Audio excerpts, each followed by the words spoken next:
You going to count me in or anything? Nope. All right. You. This is Susan Gibson, and this is Real Life, Real Music.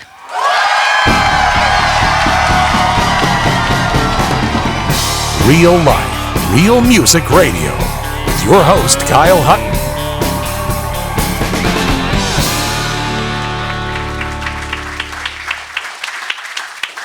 Hi, everybody. Casey, I'm going to plug in my DI. All right. Susan. This does not feel like a Monday. That's all I'm going to say Does it about not? that. Oh, my God. Well, welcome to Bryan, Texas tonight in the Stella Hotel. And you and I have done iterations of this show before, where we sit and talk about something that we both love so much, and that's songwriting and musical expression. But this is your first time to get to come hang out and do this with us here at the Stella Hotel. And after that dinner, and room, and now all these kind faces, it's pretty cool, right? It's pretty cool. It's making me glad of all the choices that I ever made that brought me right here, right now, in this moment. I remember some of those choices, Susan. Yeah. I don't know it was all of the choices. No, I'm kidding. Thank you for being here. Thank you for always saying yes. Yeah, man. I love being a part of anything that you're doing, Kyle. Anytime I say yes to Kyle, it usually means I'm gonna get spiritually fed, and probably a good salad out of the deal. Fed. My wife says she gets fed a lot too, fed up. But, that's how that goes. Tara said hello. Oh, I love your wife. Yeah, she's your great. whole family. Thank you. Your whole family. Thank you. They're good folks. Mm-hmm. All right, so kind of what this thing's about. I'm gonna ask you a bunch of questions, but before we do that, you just pick a song. I mean, we've got people in here from all over the world, I think, and it's an amazing group of folks here, many of which are already fans, some of which may not have heard you before. Mm-hmm. I want you to pick a song that you want to just start us off with. Okay. So I'm gonna start with the one that I start with all the time, and I think this is in lieu of warming up my vocals. It's just but I do love starting with it because it's called The Second Hand, and I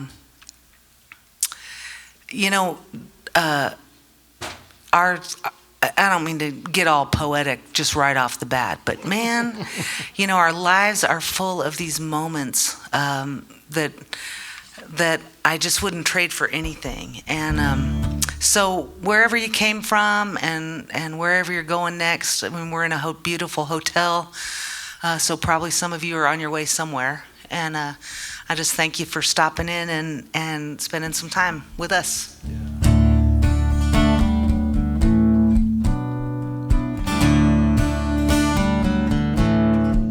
I thought I had time to kill. It was a slow and steady death.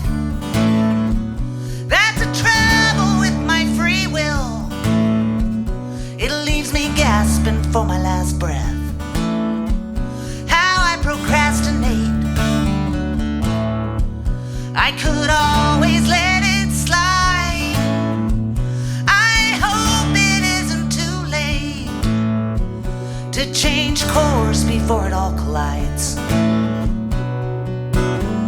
Hold a hand out, toss out a few seeds. Stop trying to figure out which birds I'm gonna feed. Already living in the promised land.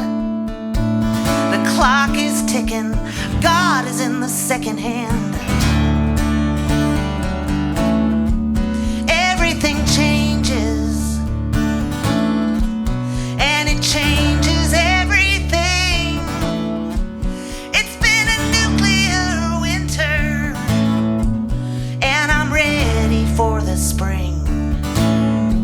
But I'm like a glacier. My progress has been slow.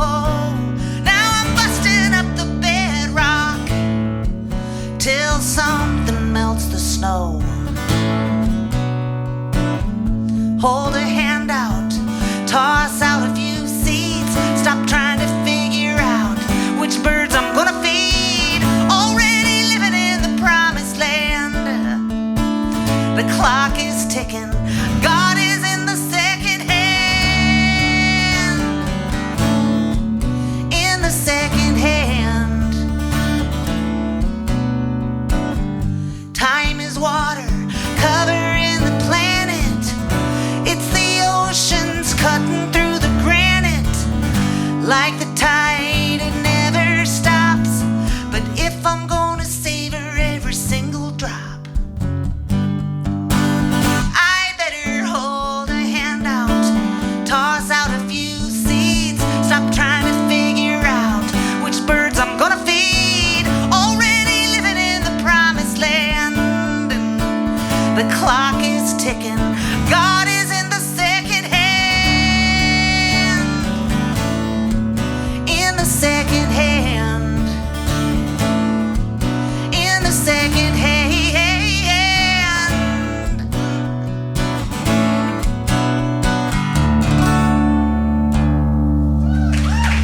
Come on. Thank you. Thanks for being here tonight, y'all. Okay, so just to dive in on that one, like in the now, okay? Like what are some of those moments for you that you're paying attention to? Oh, well, so the other day, yesterday, any day before today is the other day, just so you know, just for your reference point. I was I'm not real, how I was going to finish that sentence. I was talking with a friend of mine, and we were talking about feeling powerless and what to do when you're feeling powerless. And I was like, and I'm sorry to go here right now, but you got to bring a power greater than yourself into this situation. Yeah. Like, we are just all middle management, right here. And so, take it to the boss, and then I was sitting there in my front yard, and I swear to God, it felt like a movie set that, all the oak leaves are being pushed out by new oak leaves, and I've been watching them drop, and they just all rained down on me, and it felt like a little moment of God saying, yeah. So that's one of those moments. Another thing that feels a little superstitious is every time I drive under the shadow of a bird, I always think, I am exactly where I'm supposed to be right now. Like, I thought I was running late, but nope, I'm right on time. Those moments, paying attention moments. That's what I'm talking about with those moments. I'm going to remember that one. I'm going to watch for birds when I'm running late. Dude, be like, watch for birds. It was supposed to be. Yeah. Try it. I love it. Try it. I love it. Okay, so it'll lower your blood pressure if nothing else. Dude, and who couldn't use that, right? Okay, so because you brought up, the changing of the leaves, I want to ask you for your version of a song that we've had here on the Stella sessions before when Michael Hearn joined us. Yeah. You wrote a song called Evergreen with Michael Hearn. Yeah, it's a great song. Yeah. Tell us, we heard Michael's version, which we know was bullshit. So give us the real story behind the song and then play it for us. Well, it's interesting when you write a song with another person, I think you can walk away with it with two different ideas of what it means. And Evergreen was a song that as soon as I started playing it out, it's probably the most requested song that I get. And to be honest, I don't understand every line in it because I'm not quite sure what Michael was talking about when he wrote that line or this line or whatever. But I loved the line, and I knew I jived with what we think we were talking about. And the way I remember the conversation going is it was right after his barn dance And we were in his backyard. We had made an appointment to write together. And so we were sitting there in his backyard, and we were watching the leaves. And they have a lot of aspen and poplars and cottonwoods and stuff over in Taos. This is in Taos, New Mexico. And so we're watching these leaves just shimmer, and knowing that pretty soon, everything that's green is going to be yellow, and everything that's yellow is going to be orange, and everything that's orange is going to be brown, and everything that's brown is going to be on the ground pretty soon. We were talking about how beautiful of a change that is. And we just love watching that change happen. And we kind of both looked at each other like, and that's the only change I welcome. Every other change in my life, I'm like, no! So we had to revel in finding a change that we not only welcomed, but we looked forward to. And so that was the vague idea that we were working with here. And I always say this: be careful if you write a song with a guitar player who is as good as Michael Hearn, because you are going to learn some new chords. Any Michael Hearn fans in the audience? Yeah. So this is my version of Evergreen. This is the most recorded song that I have, because Michael and I both have it on an album. Okay. And then Don Richmond of the Rifters put it on an album. And then Tina Mitchell Wilkins put it on her album. And then a guy named Brandon Ryder put it on his one of his records. Yeah. And then there's a bluegrass band called Balsam Range that put it on their record. And they went to number 6 on the bluegrass charts. Wow. Which is really great. And it was on the charts for 1 week at number 6, and then it was off the charts. So I usually just shorten that story to just say this song was off the charts.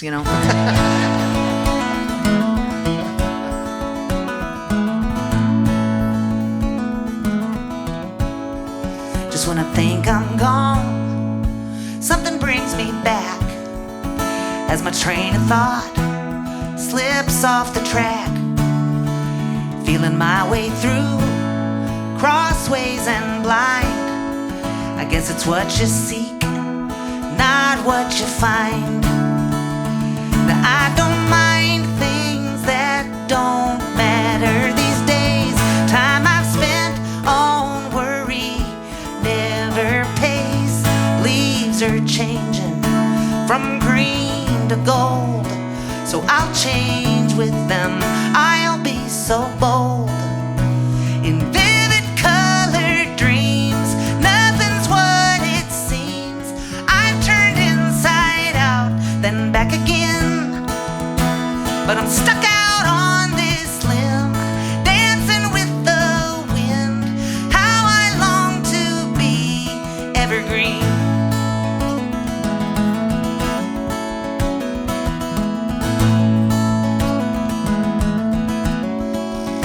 Some 10 years lost in strange scenery, like an old dust devil chasing round a tumbleweed.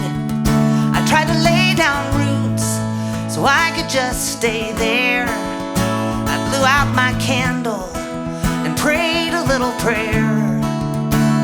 Now I don't mind things that don't matter these days. Time I've spent on worry never pays. Leaves are changing from green to gold, so I'll change with them. I'll be so bold. In vivid colored dreams, nothing's what it seems. I've turned inside out, then back again, but I'm stuck out on this limb, dancing with the wind. How I long to be evergreen.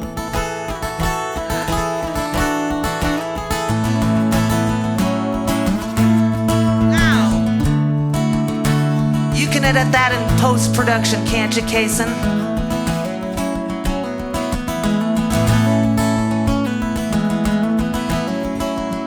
I really can't complain. I've enjoyed the ride. Just 'cause I'm running doesn't mean I'm hiding. But this wanderlust, it puts me off the map. I follow my heart till it brought me back. Now I don't mind things that don't matter these days. Time I've spent on worry never pays. Leaves are changing from green to gold, so I'll change with them. I'll be so bold. In vivid colored dreams, nothing's what it seems. I've turned inside out, then back again. But I'm stuck out on this limb, dancing with the wind.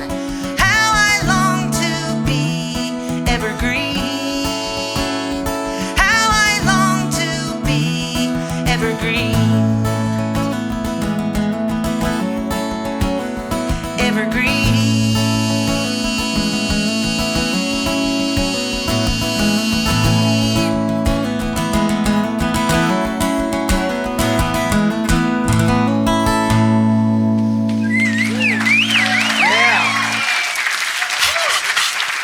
Thanks. Thank Very you. nice. I'm probably going to ask you for songs all night that make you change tunings. It's okay. It's all right. Okay. That's why I brought an extra tuner. Oh, there you go. Big Perfect. tuner. Perfect. So, okay. The first time that I heard Susan's voice was on a record that a group called The Great Divide put out called Dirt and Spirit. And I mean, I wore that record out. I think it's available online, and I'm telling you, you should check it out. It's got very early Cody Canada, Cross Canadian, Jason Boland, Stoney LaRue, like back when they were still kind of cutting their teeth, right? Yeah.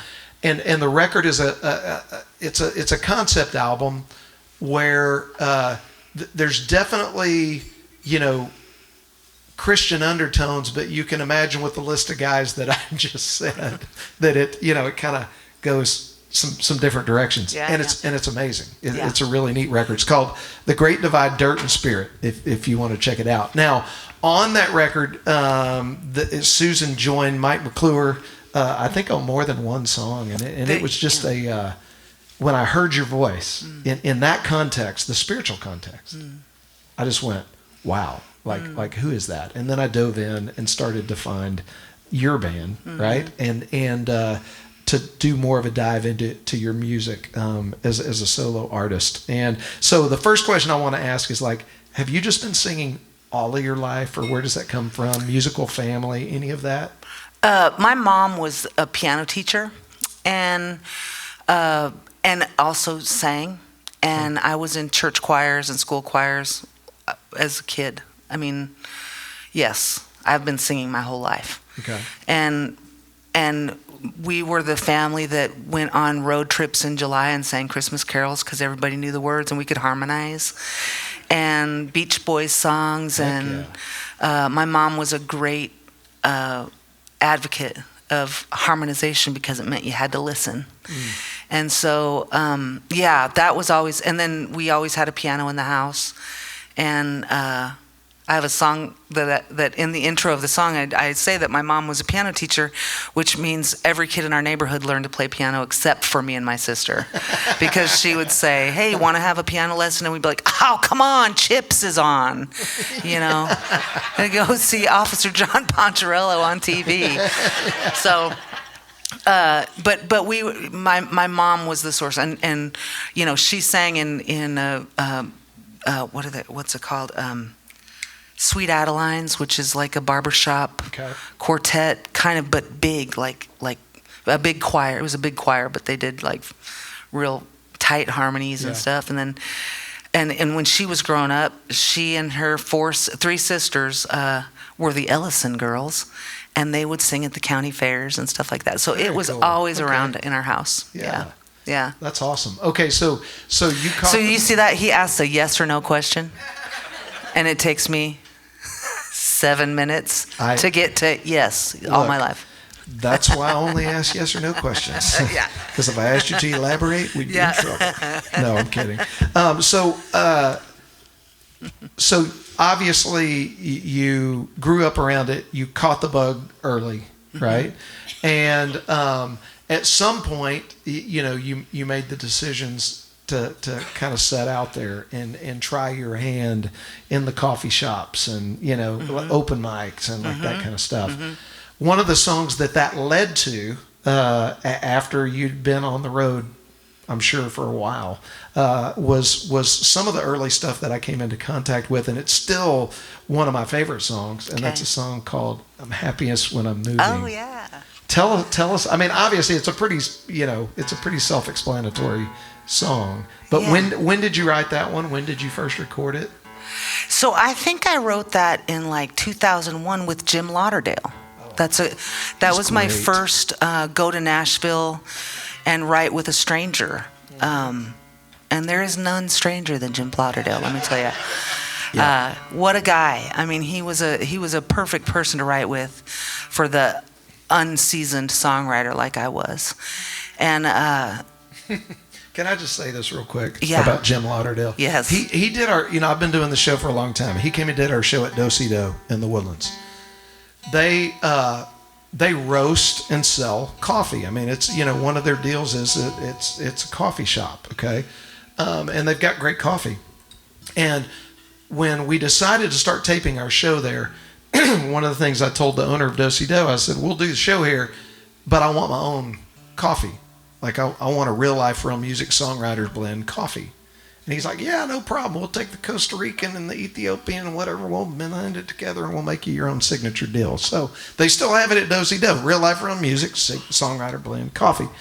And so Jim Lauderdale is like a jack of all trades. He's like a vaudeville type guy. And so we were doing an interview with him up in the green room at Do-Si-Do. And I just, off the cuff, I went, hey, Jim, how do you like that coffee? And he's like, it's great. I'm like, that's our real life, real music songwriters blend. And he goes, you want a commercial for it? And I said, yeah. And he went, are you rolling? Real life, real music songwriters blend. Best coffee I've ever tasted, but I don't know how they grind up the songwriters to get them in there. Sounds perfect. Jim Lauderdale, ladies and gentlemen. Yeah. Okay. Yeah. Sorry. No, I digress. Nope, that actually puts the point on it right there.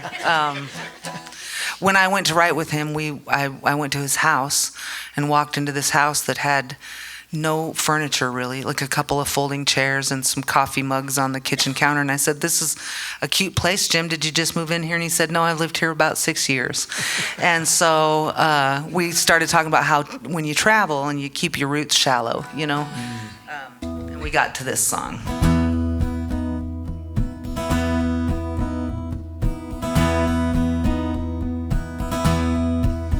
I'm the happiest when I'm moving. I don't like the feel of standing still too long. It's not a point that I'm proving. I'm not searching for a place that I belong. I'm the happiest when I'm moving. I'm the happiest when I'm moving.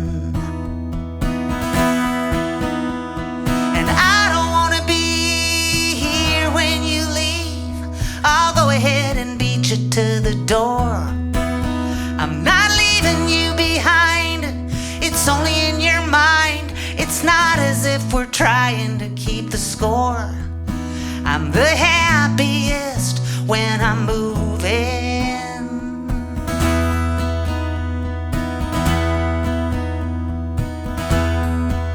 I'm the happiest when I'm moving. I'm a lark in search of springtime in the south. It's migration, baby, not my choosing. Just my nature keeps me moving all around. I'm the happiest when I'm moving. I'm the happiest when I'm moving. And I don't want to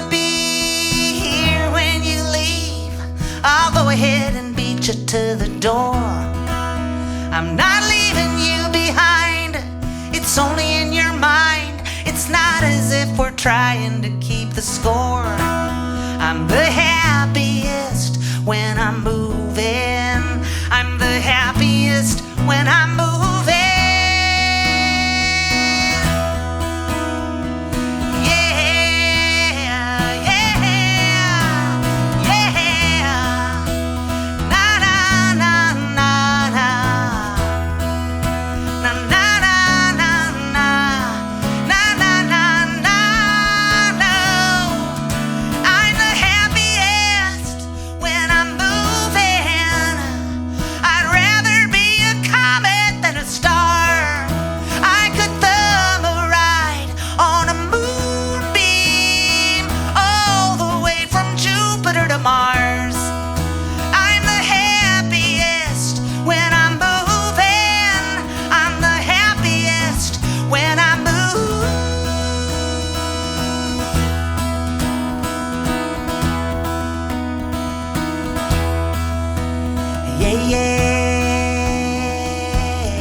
Thank you. I had forgotten my favorite line in that song. I'd rather be a comet than a star. Mm-hmm. I Dude, love that line that's too. a great line. Thanks. Was that all you? I don't remember. Right. Yeah. Take credit. Just take credit for it. Probably it was. It's probably me. Just kidding. If I'm guessing, it was me.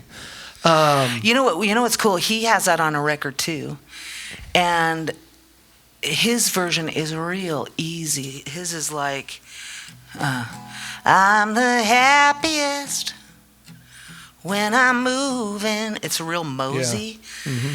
and you can just hear like wisdom in his version, whereas mine you can hear like, I'm trying to prove something, you know.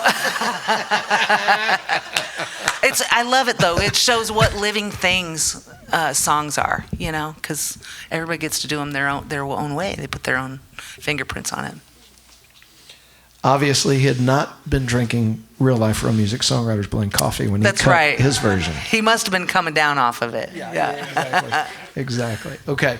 All right. I want to ask you, because I was approached by some of your fans that are in here saying that they've had an opportunity to hear some new songs that I haven't heard yet. Mm-hmm. So I know that as a songwriter, like, you're always writing, right? To varying degrees. My antenna's always up. Yeah, I'll say right, that, yeah. right. So I don't even remember the last time you and I sat down. I don't remember what year it was, but it's a while. It's been 4 years at least since we've had a musical conversation like this. So would you pick one of the ones in that time frame that has not been recorded yet? Yeah, that just something you've written that hasn't been recorded yet that you would like to. Yeah, I'll play you one of my favorites.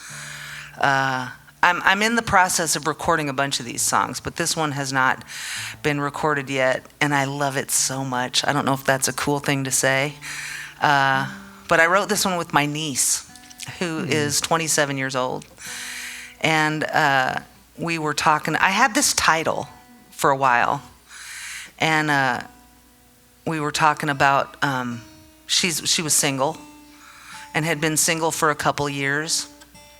And I've been single for a long time.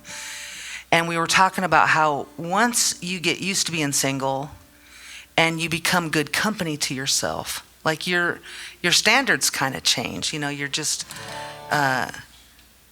like it's got to be real good, you know, to give up. Right? And I mean, there were many years in there where it didn't even have to be that good. And I'd be like, yeah, okay, let's give it a shot, you know? So we wrote this one together, and it's just the most fun I've ever had writing a song. It's called Better Be Better.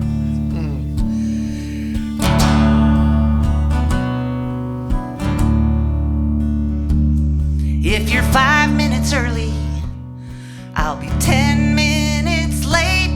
We might have a future if we get through this date. I won't stand you up, but I might postpone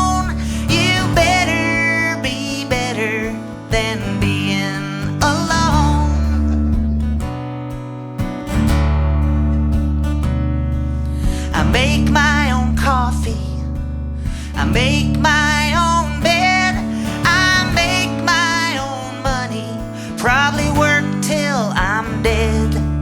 Before you waltzed in, I was minding my own.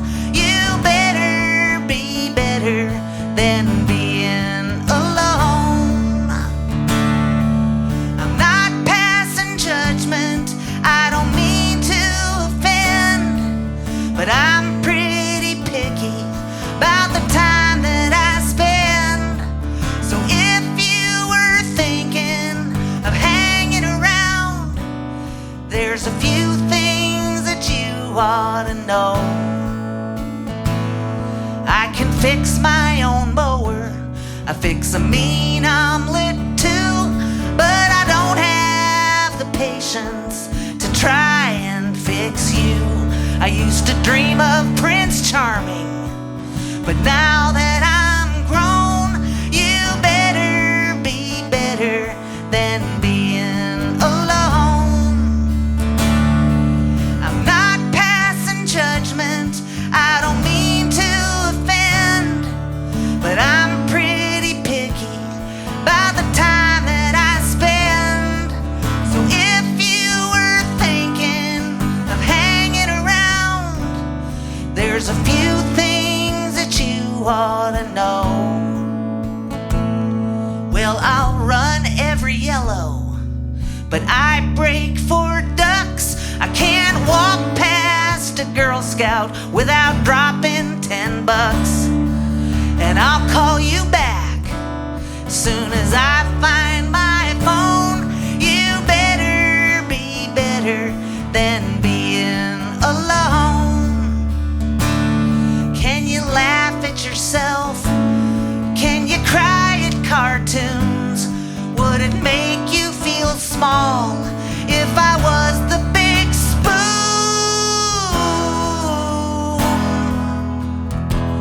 I'm not saying I'm perfect, but I need someone kind who'll hear what I'm saying when I speak my mind, and call me romantic and let it be known you just might be better than being alone. I think you might be better than being alone.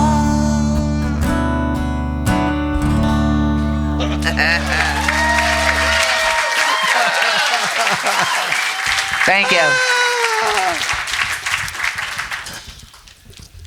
Wow. Men, the gauntlet has been thrown down. That's awesome. Okay. So your niece that you wrote that song with, you wrote a song for her when she was little. I did. And I love it. Okay. Would you play? Yes, I will. So, okay, how old is she now? She's 27. 27. 27, living in Boise, Idaho. Y'all are still tight? Oh, yeah.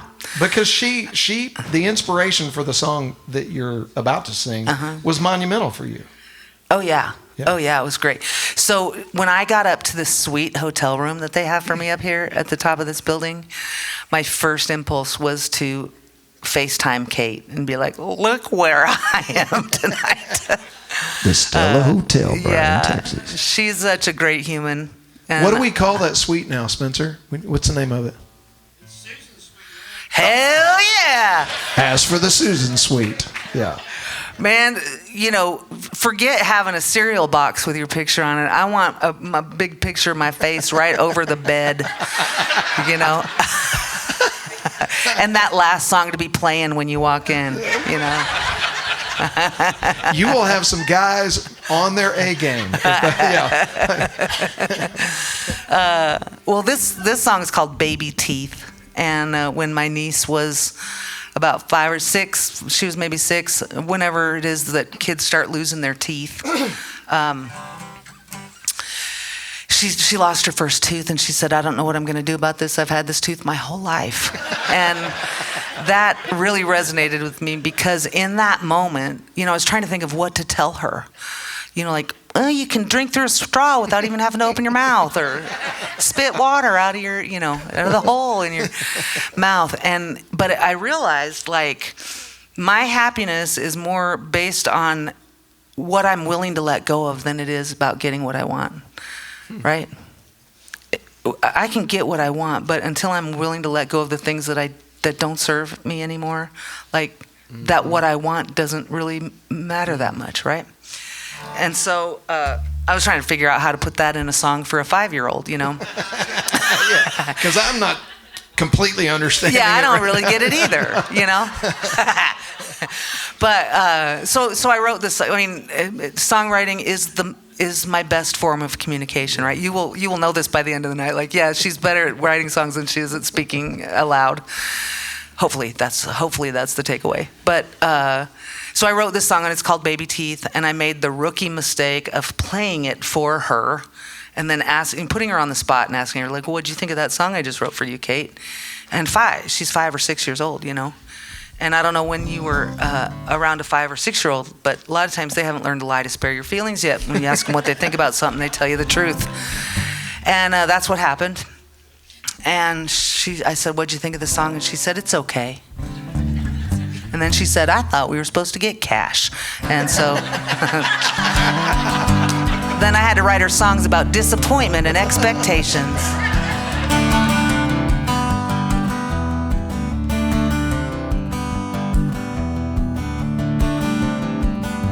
You're such a silly girl, such a wise old woman.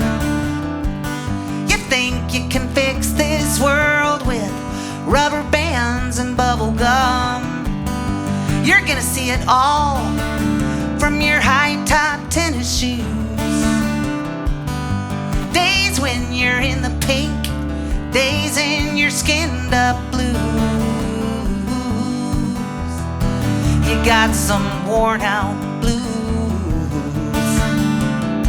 'Cause sometimes it hurts to grow, sometimes it's such a relief when you gotta give up what you've got to get what you need. Those are just your baby teeth. Those are just your baby teeth. Those are just your baby teeth. You've got some big blue eyes, they don't miss a thing. You're known for your smart mouth and a smile like butterfly wings. You've got a way with words, you got your song and dance. You could wear your party dress, you could wear your camouflage pants. Yeah, you know you wear the pants.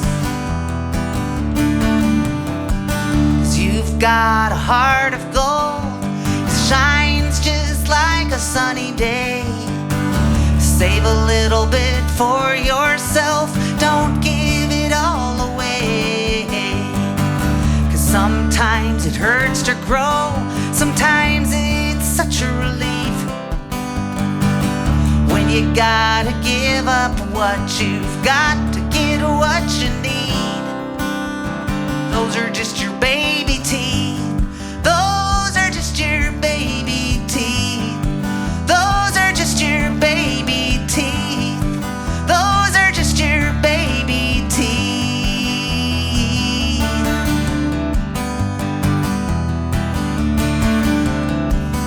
You're the queen of all you see. Rule on high from your beanbag chair. No flowers on the wall, you got the dirt and the flowers right in your hair. Your hair. 'Cause sometimes it hurts to grow, sometimes it's such a relief when you gotta give up what you've got to get what you need. Sometimes you gotta wiggle it loose, sometimes it gets knocked clean out, making room for a brand new tooth in that little bitty hole in your mouth. Those are just your baby teeth. Those are just your baby teeth. Those are just your baby teeth. Those are just your baby teeth.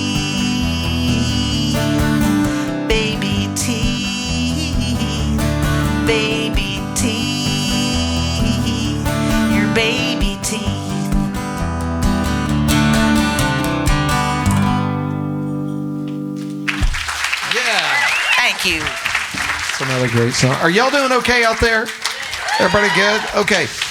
Two things, real quick. Can you give us a liner Yes. that we'll use to kick off the radio show? Okay. This is Susan Gibson, and this is Real Life, Real Music. Oh, yeah. And then you guys go nuts for me.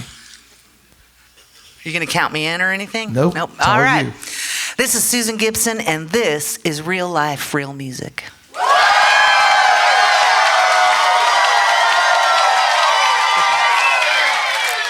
Wow, you guys are good at that. Perfect.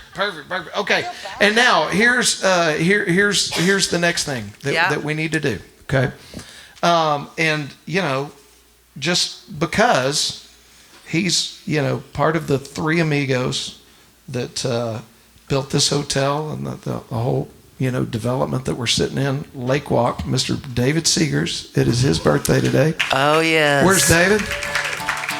Where is he? Okay, why don't you just work your way on up here, David? Just come on up. Come on up, David. Y'all welcome Mr. David Seegers to the stage. Happy birthday. Yeah. Okay. David's the one. He's the one kind of behind the scenes. Spencer's usually come on right there. Spencer's out front, and then Justin, he does what he does, and then we got David quietly behind the scenes holding it all together. And it's his birthday today. Okay. Susan, would you do us the honors? I will. Will you join me? Now turn to page 26 in your hymnals. Happy birthday to you. Happy birthday to you. Happy birthday, dear David. Happy birthday to you. Thanks for having us here. Thanks for having us here. You should probably buy a round of shots and maybe a beer. We're gonna spank your butt. We're gonna spank your butt. And if you get any presents, I get a cut. So happy birthday to you. Happy birthday to you. Happy birthday, dear David. Happy birthday to you. Happy birthday. Thank you so much. Y'all can watch that on YouTube, the Real Life, Real Music video podcast. Yeah. Okay. Happy birthday. Happy birthday, David. And, all right. Okay, I'm going to do something that I wouldn't normally do at this time of the show. Okay. But I want to do it because I got a lot of conversation. Is it interpretive dance? That I want to have. No, it's not. Thank God. Thank God. Okay, well, first, let me ask you this question. When did you, so we know you grew up singing songs with your family. Do you remember when you first wrote a song? How old were you when you first wrote a song? My first song that I wrote was my freshman year in college. Okay. It was fall of 1990 because I graduated in 90. Mm-hmm. I've been playing guitar for about a year. And my mom was hosting this United Methodist Women's Circle for Empty Nester Women. And she was like, and so I thought, and she wanted me to come and play. And all I knew was every Indigo Girls song ever written. And then, and that was it. And so, you some Amy Grant. I might have been able to pull out one Amy Grant song, or Christmas carols. That was it. And so I wrote a song for her event, and the light bulb went on as far as when you just make the whole thing up, you cannot do this wrong. There's no way to mess it up. Yeah, nobody can tell you it was wrong. Yeah, it's just. I've since then learned that yes, you can. You can make some bad choices, but it was the most freeing thing I think I've ever felt, and for singing too. Yeah. I'd spent when I was learning to play guitar, I was learning to play guitar listening to other female vocalists or something. I guess my imagination, I couldn't listen to like the Rolling Stones and go, yeah, I could sing that. But I'd listen to Sean Colvin and I think, I want to sing that. And so once I started writing, and really for a while, it was like I had 3 original songs for like a year. Right? But it was such a thing of like, I had to learn what my voice sounded like when I wasn't trying to sound like somebody else. Yeah. And that was a big deal, because singing your whole life in choir, the point of choir is to match the person next to you and to blend.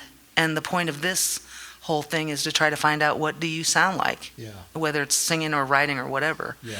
And so it just was like, So freshman, did you say in college or freshman in high school? Freshman in college. Freshman in college. Okay. Freshman in college. Susan, one of the things that is just obviously a distinguishing mark about your songwriting journey is that,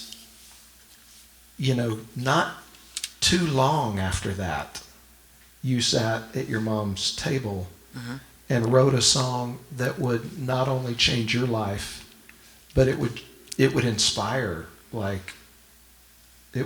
generations of singer-songwriters because of what you were able to capture. And that might be the one that we usually save for the end, but I want to talk about it now. Let's talk about it. I want you to tell the story, and I want you to play that song because I think it provides a great framework for some further conversation and getting into some of your newer stuff. Yeah. Because a lot of songwriters spend decades pursuing what happened for you almost when you were coming out of the chute. So tell us a little bit about that day at your mom's kitchen table. And So I wrote my first song that I ever wrote was my first freshman year in college. And this next song was my 3rd freshman year in college. I was a slow learner. And I'd gone up to the University of Montana to go to forestry school. That was my dream, was to go study forestry and be a forest ranger in Montana. And so I went up, I did a couple years of school at West Texas State University in Canyon because we lived in Amarillo. And then when I decided to make the move, I transferred up to the University of Montana. And that was my first ever really, I had been away from home. I was an exchange student in Switzerland for a summer, 1 year. And so I'd been away from home, but going off to college is a different thing. And so I came back home for that first Christmas break home.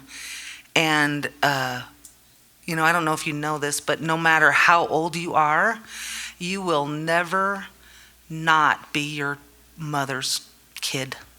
And I thought that because I had, a job at a truck stop and I was buying my own groceries, that all of a sudden I was this adult, And so when my mom, asked me something that felt like something she would ask her kid, I kind of got bitchy about it, for lack of a better word. I should have a better word for that, but I don't.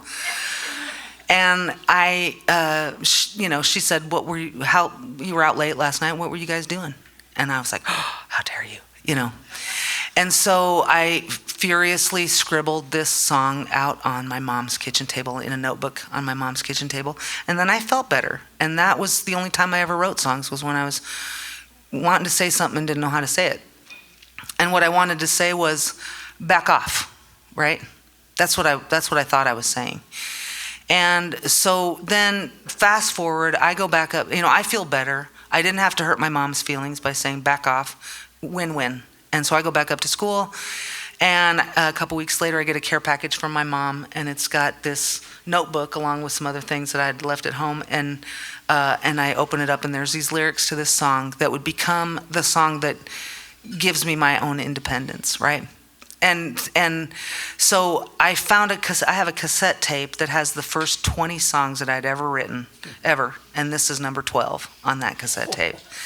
And so what that means, it was really awesome. And man, it was just such a big blessing to have that kind of a thing. That was like a lottery. It was like buying a lottery ticket, really. But I was completely unprepared for what does that mean, you know? And I didn't understand that the person that you were hearing sing on the radio wasn't the person that wrote the song, or that they weren't playing the instrument. And, you know, I grew up in I hadn't even grown up in a singer-songwriter world, but singer-songwriters were who I was listening to.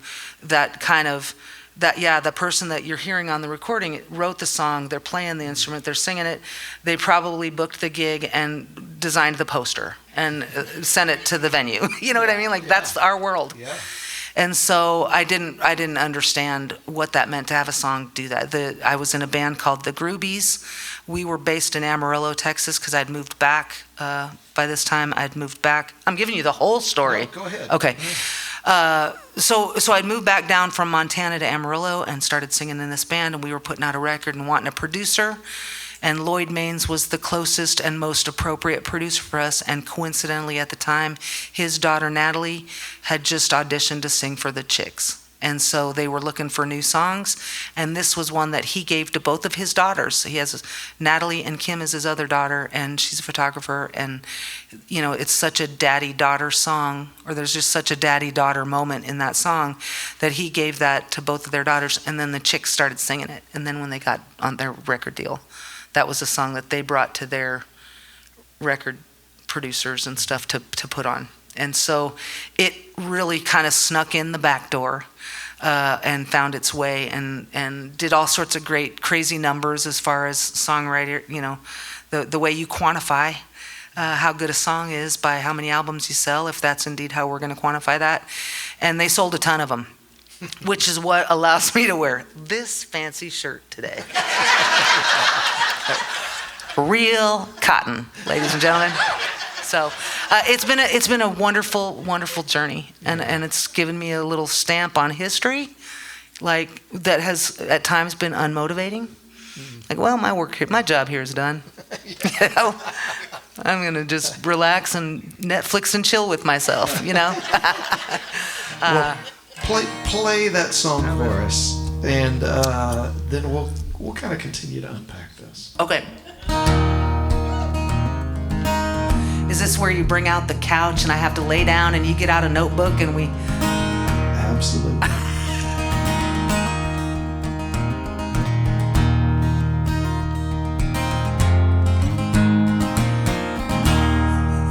I've messed it up already, but you can't mess it up because I wrote it, right? Who doesn't know what I'm talking about?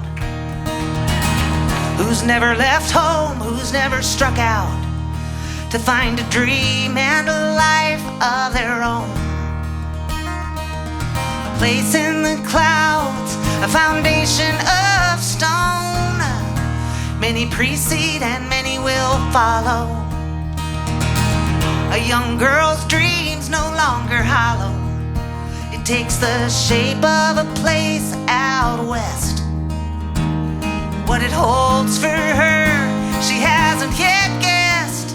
She needs wide open spaces,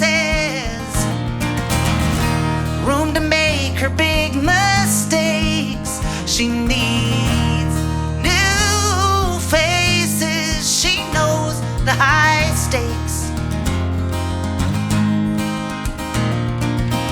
She traveled this road as a child,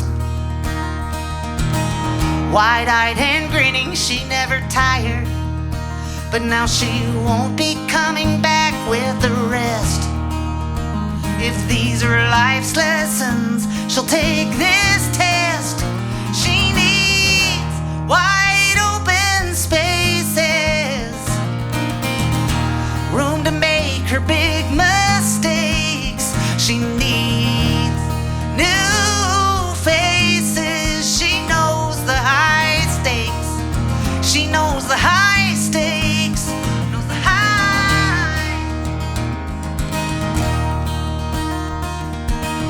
So when the Chicks called and they said they wanted to do this song, they said, "Man, we really want to do this song." And I was like, that is incredible. Thank you. That's awesome. And they said, the only trouble is we got to cut out that third verse. Otherwise, it's going to be too long.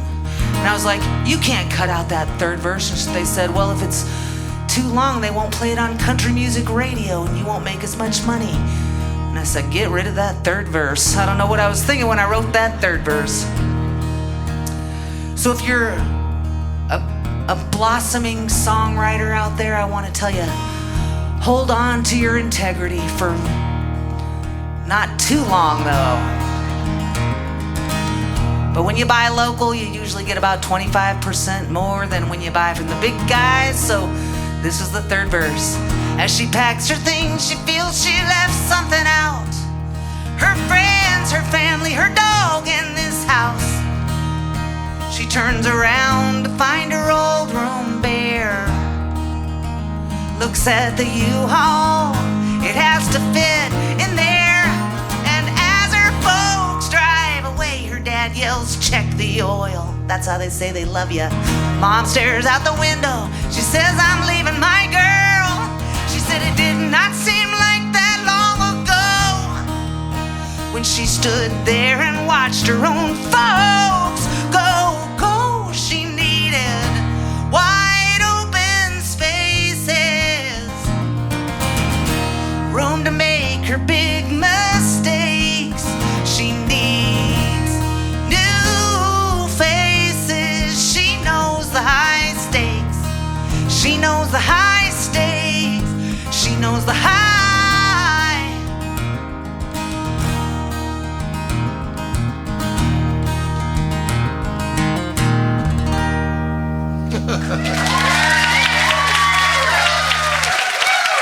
Thank you.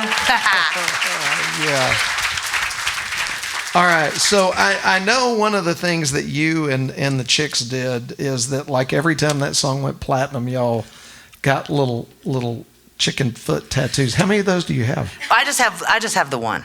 All right. But I have it in a very prominent place so that I can be like, hey, look at that over there. Look at that thing. And when people say, what's that on your hand? I can be like, oh, this whole thing? I love it. Yeah. Okay. So, like, you know, you and I we've done this show before, but I've never asked you this question. Okay. So I hope. Hang on, let me get a fresh piece of gum. Yeah. Okay. I hope it's okay. I'm ready. But, like, okay, I can only imagine, like, a lot of songwriters, they spend their career chasing a song like that. Now, one thing that I have found true after interviewing like 400 songwriters is even the most successful ones would probably still be doing it even if they weren't commercially successful, because it's who they are. Yeah. Okay? But I can only, like, imagine, but you've lived it, so I want to ask the question. How much pressure was there for you as a 20-whatever-year-old songwriter that had just had Song of the Year, multi-platinum, BMI Millionaire Award winner? Like, how much pressure was there, did you feel any, to, like, I got to deliver that now? Yeah, I did have some of that pressure. You know, a lot of that stuff that you just mentioned, like, I didn't understand what any of that meant. Okay. Right? Because I was not in the business. I was not in the music business. When I was in a band, Yeah. but I wasn't in the music business, you know? And so a lot of the first time I ever watched the CMA Awards was in the audience of the CMA Awards, right? I wasn't even a country music fan. Yeah. You know what I mean? Yeah. Like, I'm a folk music fan. And so, so it felt like being in a foreign country, and that it was okay that I didn't understand everything, and that, you know, and I was very young, and so talking about the pressure, you know, so that opened up opportunities for me to go to Nashville and write with Jim Lauderdale. And he was so great. He was the perfect one to start out with, because My biggest fear was meeting a professional songwriter like that and them thinking, I'm going to do that again. You're bringing the hit, right? Mm-hmm. And so I walk into Jim's bare house, and he said, I'm so glad you came, because I really need a hit, man. I really need a hit. Totally joking, because remember, this was 2001. This was before you could just Google everything about everybody. So I didn't know who Jim Lauderdale was. I didn't know that was such I did not know. Yeah. And so he put me right at ease because he said the thing that I feared most, right? Yeah. As a joke, because he understood. Yeah. We don't have a lot of control over that. Like the parts that had to fall into place, all I did was write the song, which is not nothing, but there's so much more that has to happen for a song to do that I have no control over. I couldn't do that again. Yeah. Or I would have. If I had a phone number to call and say, hey, I got this other song, it's called Better Be Better Than Being Alone, because I think that's a fucking good song. Excuse my language. Right? Excuse my language. That's all right. We'll edit that for the radio broadcast. Yeah, totally. Because I'm so sorry. The FCC has Kyle's phone number, not hers. So. I'm so sorry. Okay, yes. Remember who you are, Susan. Remember where you are. YouTube's cool with it, though. Yeah. But, I blew my own mind. I can't remember what. If I could do it again, I would do it again. But but there's just the moral of the story of that song is, wow, timing is everything, because not just because it found its way to the Chicks and they did stratospheric success with that song, but the music business was different. People bought whole albums back then. This was in 1998. People did stream stuff, but that wasn't how everybody was taking their music. So they sold the whole record. Right. And so they have numbers, the quantifiable numbers, that people just don't do that anymore because people don't buy whole albums unless it's tonight in the lobby. There'll be some whole albums for sale, right? But so the timing of even when they did the song, the timing of the fact that it was the Chicks' first album made that song better than if it was Leanne Rimes' third album. Yeah. Right? Yeah. It was just a perfect match of an artist with a song. Yeah. And I will tell you this too, because you didn't ask, but when I look at that song now, knowing what I know about the craft of songwriting, there are so many things that would never have made it into that song. Right? Give me one. I change perspective in that song. Who doesn't know what I'm talking about? She traveled this road as a child. Like, what happened? Who are we talking about here? I would never do that in a song. I didn't even realize that I did do that in the song till someone like 3 years ago said, now why did you change perspective? And I'm like, what are you talking about? Like, it was so unexamined. It was so unexamined. It was just this true thing that I wrote. Yeah. Well. Okay, here's another thing, because you didn't ask. I found the original lyrics, right? Like in I think it might have been when I moved to Wimberley in 2003.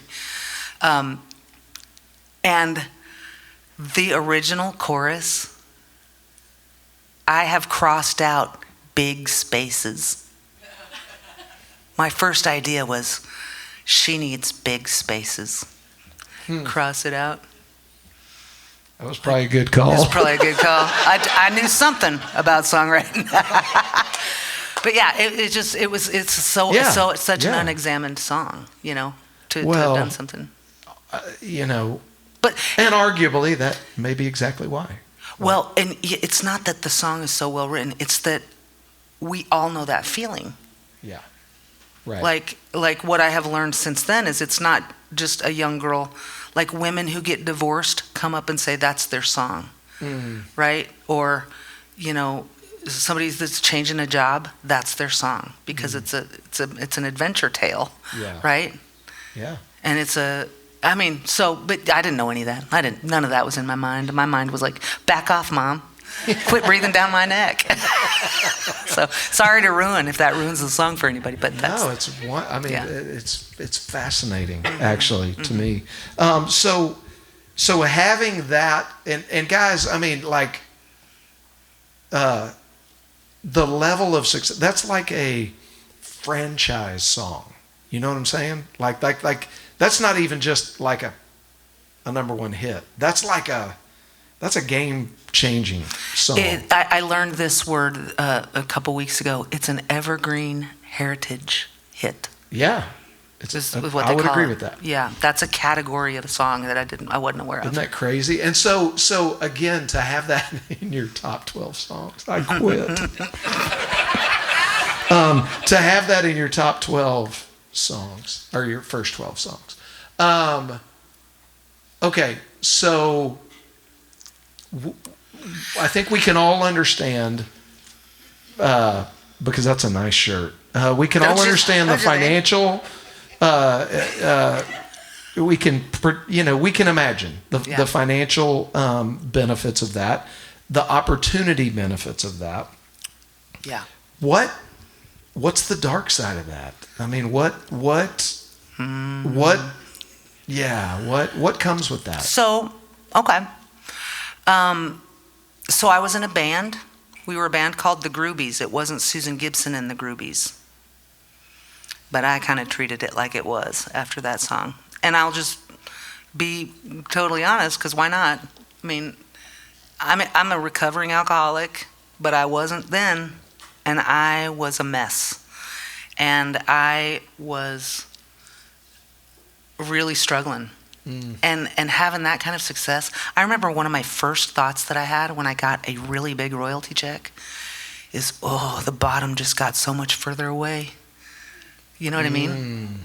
Like, that's heartbreaking to me. So in this band, all of a sudden, where we were the five musketeers all paddling in the same direction, now we're not.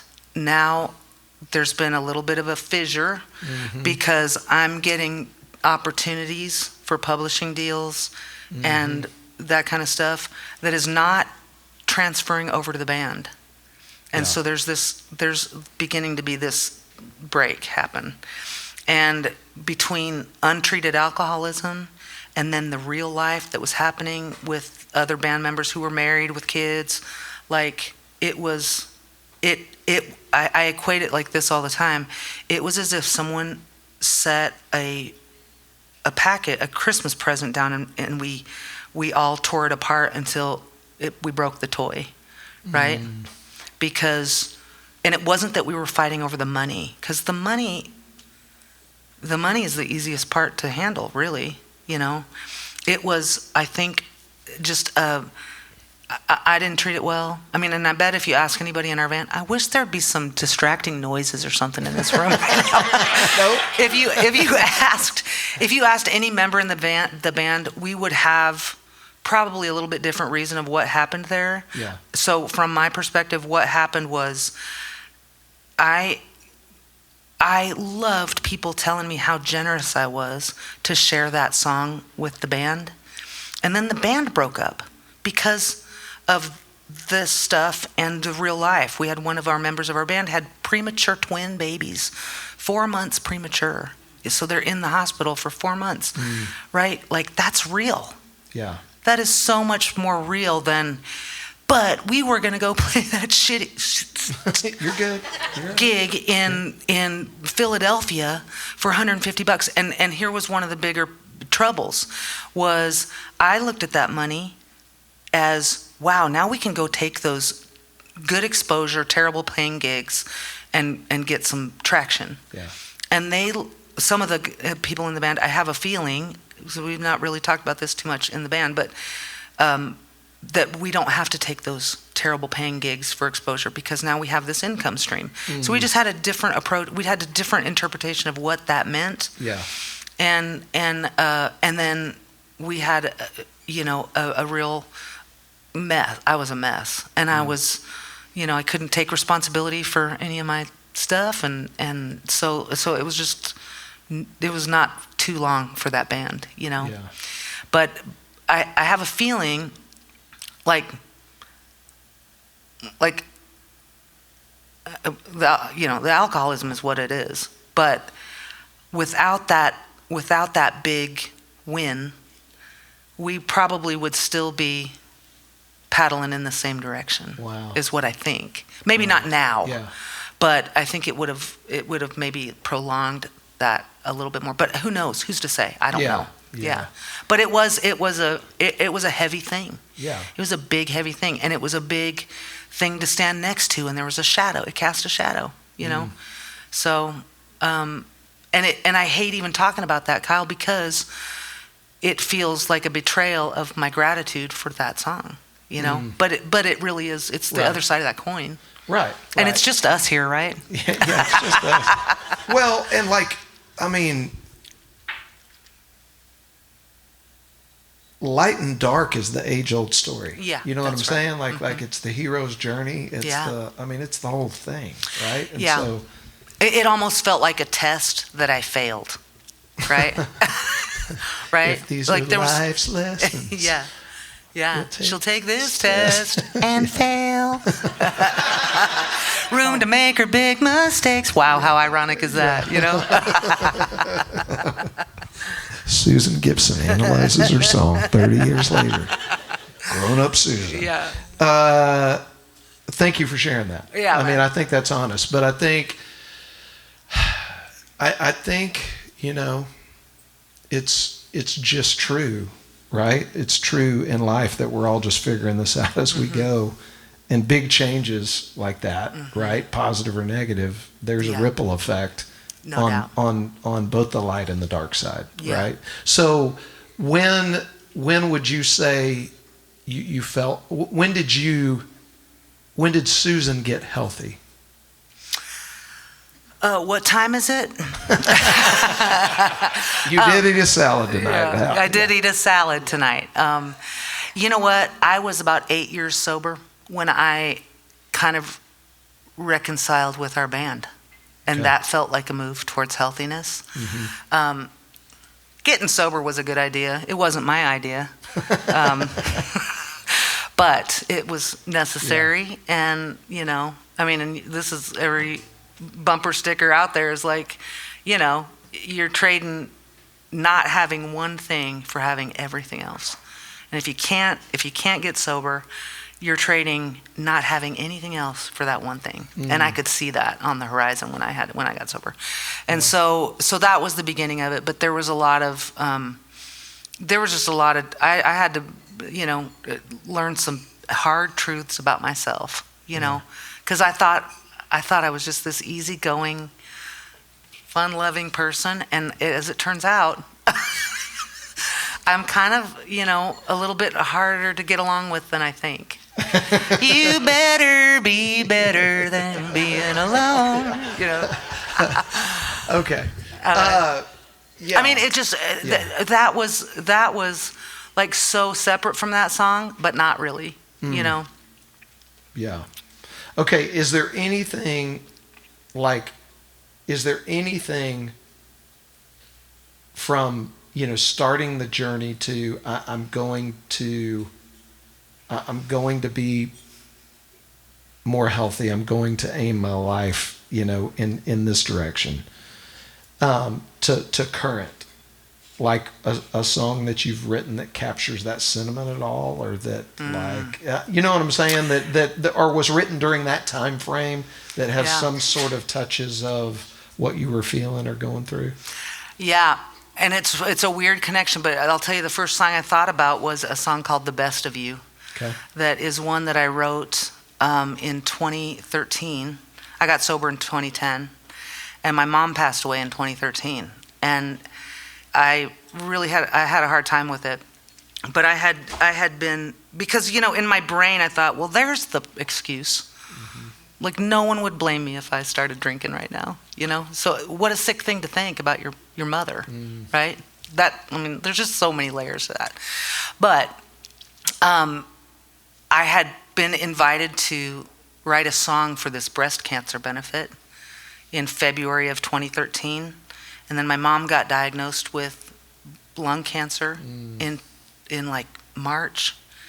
And she was gone by August. And the gig that I was supposed to play this song that I'd written for this breast cancer benefit was in October. So in my 8 months or whatever of time that I had to write this song for this cancer benefit, I lost my mom to cancer. And so I think I was sitting there trying to decide, am I going to learn, a Kyle Hutton song that I'm sure will be perfectly appropriate and it will make people feel good? Or am I going to call and cancel and say, I'm sorry, I don't have a song for this prepared? And both of those options felt terrible because my mom was such a, if you say you're going to do it kind of person.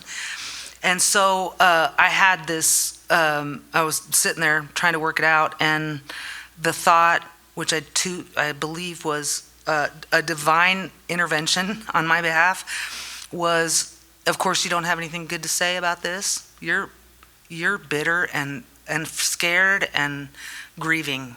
But what would your mom tell you if she were sitting right next to you, watching you refuse to do the thing that you know will make you feel a little bit better? And so, can I play that one? Please do. This felt like turning a corner. This song felt like turning a corner. And I don't have too many songs that work on me. You know what I mean? Because I can see the puppet strings of my own songs, but this one worked on me.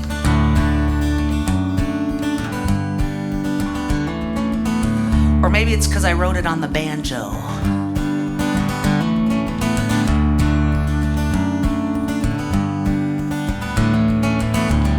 Don't let it get the best of you, baby. Don't let it take away your hope. When you can't see the bright side, you get out your telescope. 'Cause the stars are shining so bright, you can't see them when the skies are blue. And it's gonna take everything that you've got just to make it through. So don't let it get the best of you.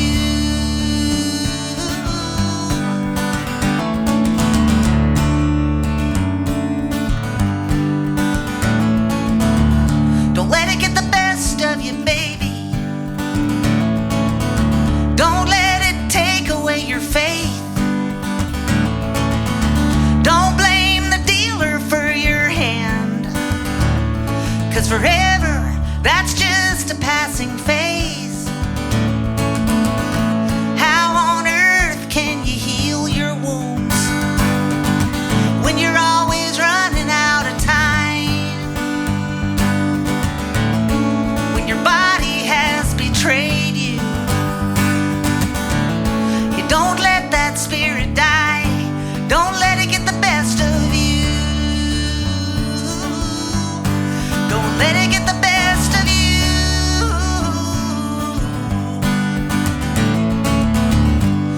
Every single breath is borrowed. Let it in, let it out, let it go. Every single breath is borrowed. Let it in, let it out, let it go. Every single breath is borrowed. Let it in, let it out, let it go, let it go. Let it in, let it out, let it go. Don't let it get the best of you, baby. Don't let it steal away your joy. You've got love and strength and courage that no cancer can destroy. And you may lose some battles, you will always win the war. That's why you're called survivor. That's what you're fighting for. So don't let it get the best of you. Don't let it get the best of you. Don't let it get the best of you.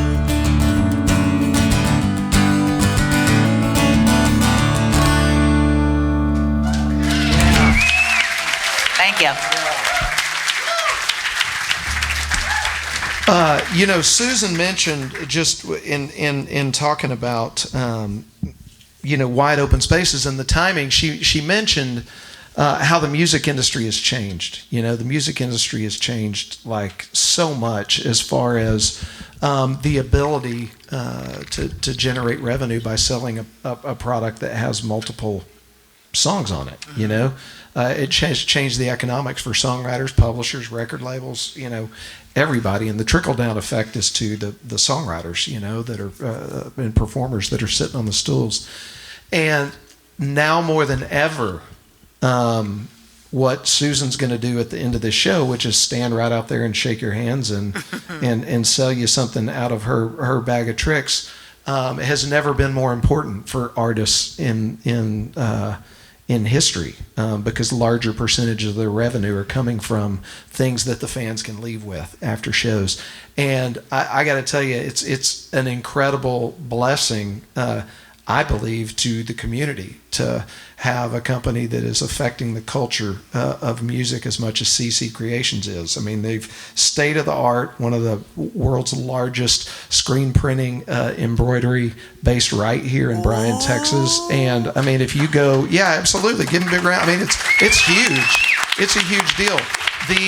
And listen, I mean, Kenny could come up here and give us the commercial, but from my perspective, in the way it affects the music business, is it helps artists from, Cody Johnson, who just set the record at NRG last night at 80 whatever thousand. I don't know how much CC Creations merch went out at NRG last night, but it was a lot.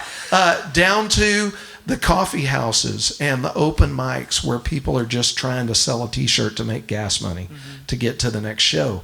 But that is where a larger percentage of artists' revenue is coming from. And the fact that we've got such an amazing contributor to the artistic community right here in Bryan, Texas, that sponsors, not only sells stuff to artists, but puts their money back into the culture where they live. Thank you, Kenny, Lena, CC Creations, for what you guys do. We couldn't do this without you. Okay. Yeah, you know what? When you were starting out and introducing the sponsors and stuff, the thought that I had was like, God, it takes so much more to make a music scene than a musician, right? 100%. Like you can have all the musicians you want, but unless there's a structure in place and people that will come and listen, just you don't have a scene. If it's all our friends, it's just a big bar tab with nobody to pay it. Dude, yeah. We won't touch that. Okay. Susan's drinking water. She's the designated driver. I'm good. Okay. So we started a little bit late, but we've got time for a few more. I wanted to ask you, there's another song that I believe was inspired by your niece that's one of my favorite songs. And by the way, when you sing, it just makes my heart happy. Thanks. And you've got a song called Till You Came Along. Oh, yeah. And it's such a sweet song. Oh, thanks. Tell us about that It's one. my favorite one. And you know what? It was my nephew. This was all my right. nephew, yeah.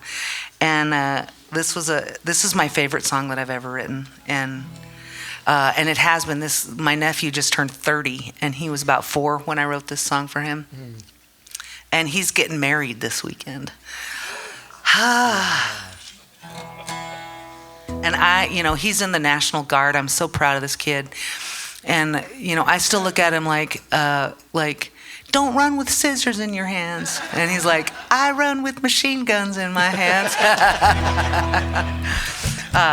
But I lived right behind. When I moved from Missoula back to Amarillo, it was to nanny for Grant, is my nephew's name. And my sister was having her first baby, and she was a teacher. She and her husband were both teachers. And so she had like 6 weeks between her maternity leave being up and her summer vacation starting.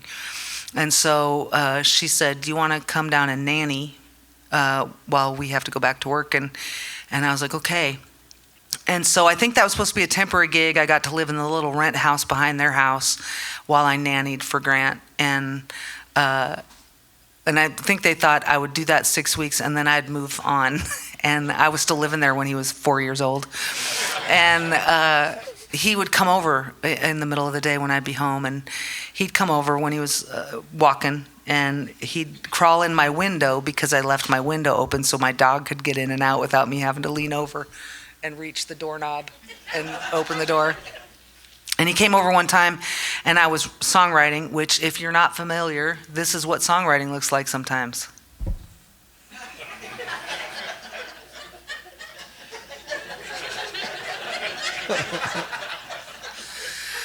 So he came over and he said, "Hey, let's go outside and play." And I said, "I can't right now.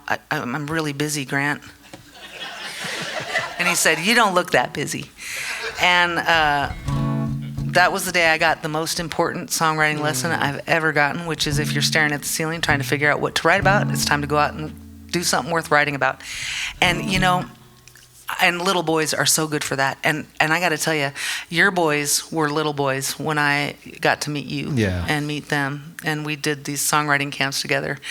And to see the beautiful grown men that they are, Kyle, you should be so proud. Thank you. Yep.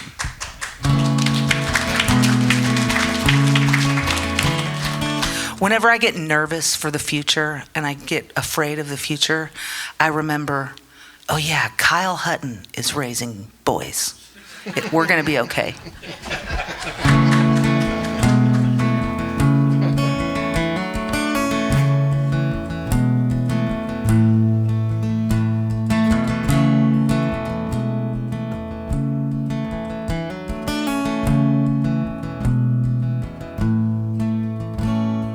You came along, a traveling salesman, knocked on my door until I let you in. There was no telling, I don't want what you're selling, but you insisted I'm happy again. I said I'm too busy, I'm too important, I don't have time to be playing your games. You said you don't look that busy, you said daylight is burning, wasting it is such a shame.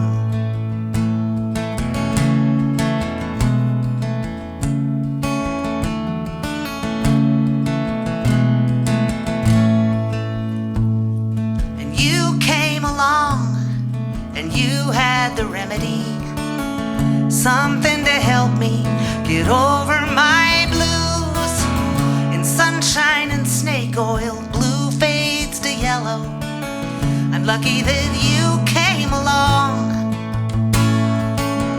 You spread out your trinkets, baubles and toys, shiny and sparkling the pockets of little boys. And I never knew these were things that I needed up until you came along.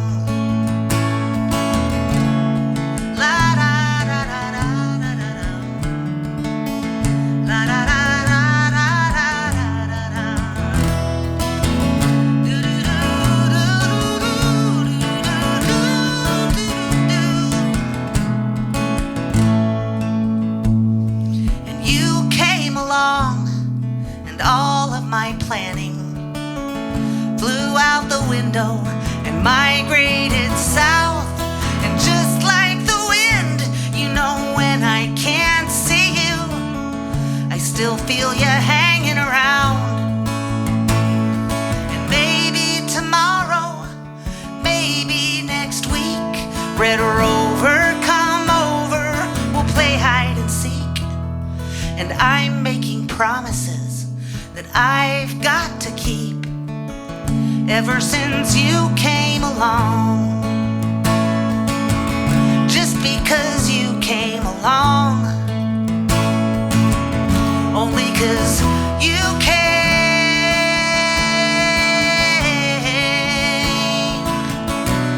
Na na na na na. You came along, along, along.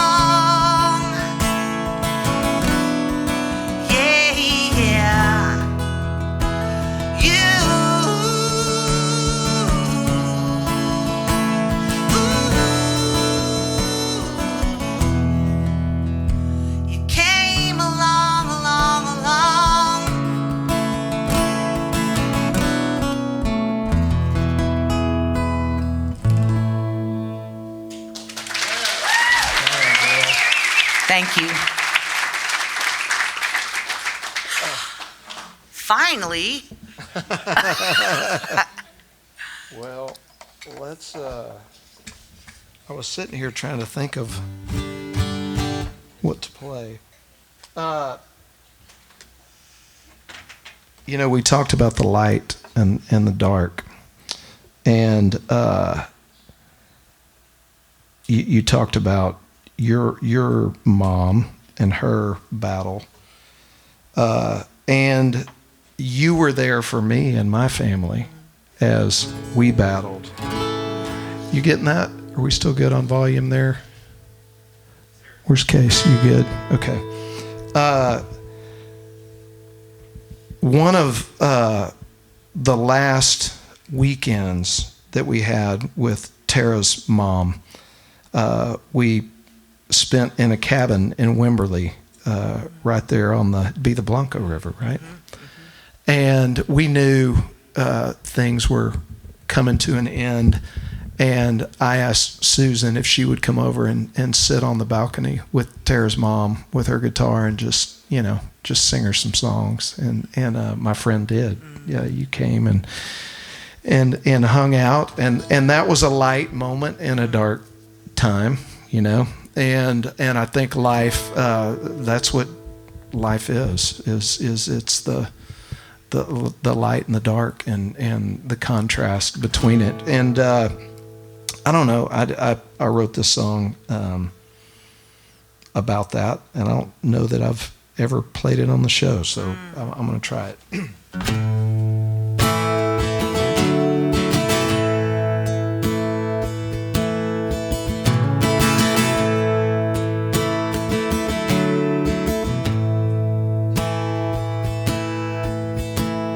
Well, I've been to Haiti, and I've been to Rome. I've dined in castles and I've drank alone. I've known priceless love and dollars of lust. I've earned her respect and I've turned it to rust. Well, I talk to God and I struggle with beer. Sometimes his voice is so loud and clear. It offers discernment between right and wrong, but it's anyone's guess which side I'll be on. Hey, hey, hallelujah.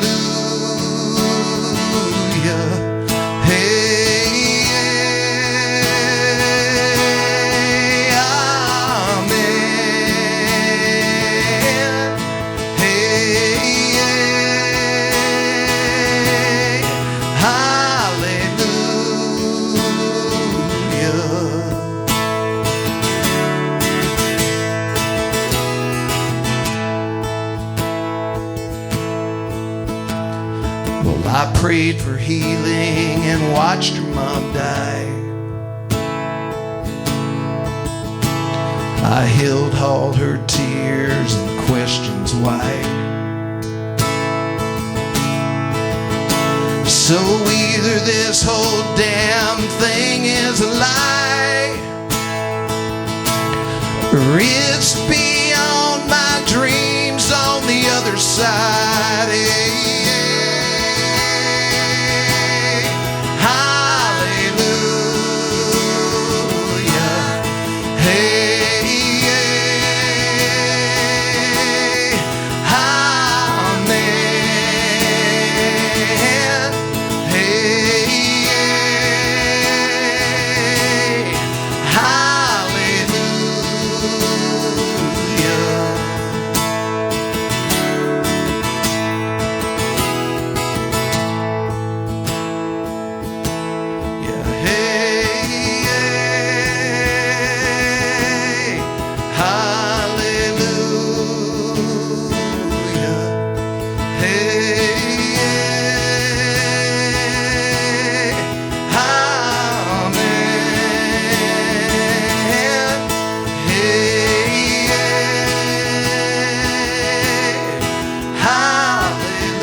Thank you. That was Thank you. beautiful.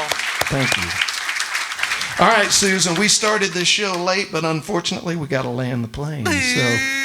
So thank you, my sister Susan, Thank for you, coming Kyle. out. It's always, we should do this at least once a year because We I should. just love getting to hang out. And I'm glad you're back in Nashville writing more songs and like just out there doing what you do, taking Susan to the world. Yep. I love being in your company, and thanks for introducing me to your friends. Man, these are my friends. Yeah. Even the ones that just met me tonight. You're my friend. That's how it works. Thank y'all for being here. Oh, real quick, we did. How many of you came to the Bryan, Texas Songwriter Festival last year? Yeah. By the way, we're about to announce a date. I can't give you all the details, but we're waiting on the perfect date. But we've got another date just in case, so just hang tight. And we're going to announce a date, and we are going to have the second annual Bryan, Texas Songwriter Festival, and we'll get you that date really fast. Okay, so that's going to be great. But listen, we just like Susan and I have done songwriter camps for at-risk youths and those sort of things. We have a foundation called the Real Life From Music Foundation, and that's what we do the festival through, is that nonprofit, so that profits that are made from the Bryan, Texas Songwriter Festival go back into the community to support music events that are making a difference. And one of them, you'll see it on the back of our upcoming events, is called Hear Me Out. It's going to be held at the Kimball in downtown Bryan on April 18th. And it is, absolutely. They received tons of submissions of songs that were written related to mental health and poetry and song. And there's going to be a presentation of that at the Kimball on April 18th. About mental health, raising awareness for mental health. And our foundation is proud to support it with proceeds from the Bryan, Texas Songwriter Festival, which many of you bought tickets to, you sponsored, you put your money behind it, and we are dedicated to putting that that money back into the community to enrich the musical culture here in Bryan, Texas. So check that out. And then on the other side, our upcoming shows: Leroy Parnell, April 20th, Max Stalling, May 18th, and more bookings.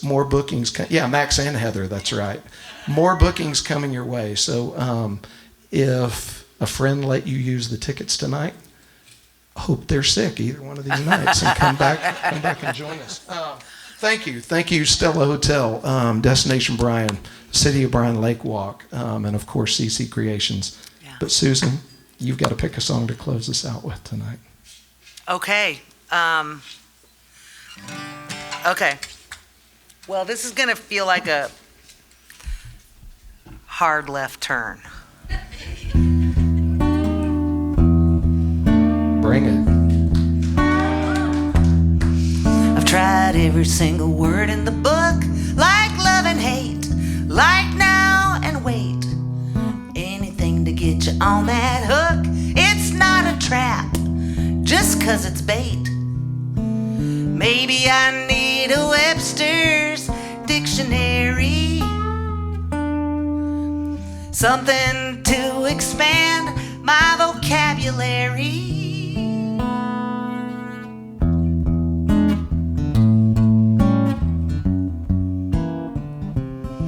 I got a million tricks up my sleeve, my sleight of hand, don't need no wedding band.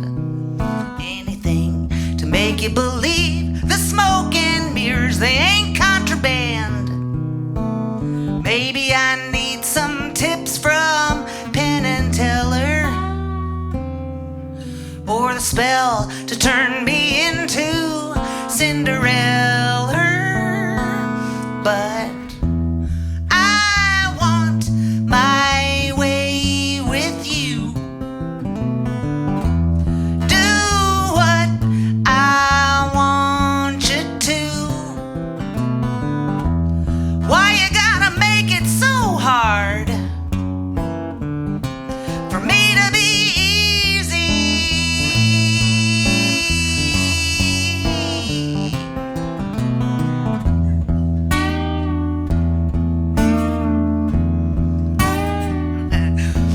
You got me holding out a little hope, your saltwater smile, you little crocodile. You're in the crosshairs of my scope. I've been holding my breath for quite a little while. I tend to shoot before I aim.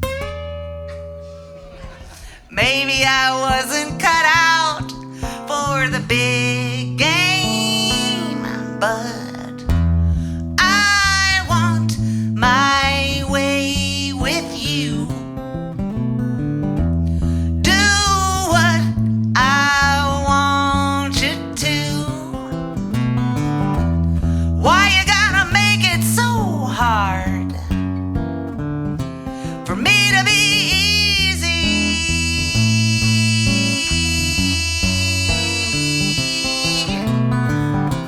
I need a little dignity, just a little. I need a little grace.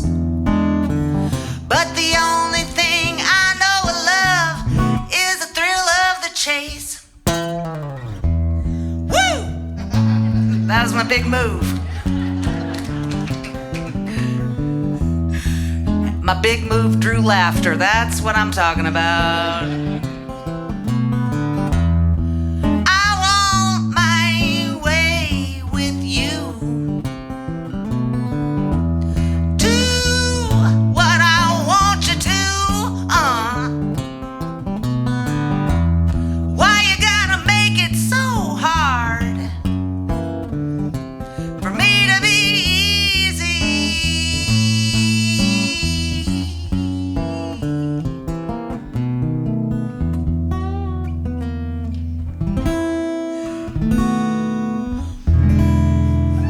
That's wrong. Thanks, y'all. Thanks for listening.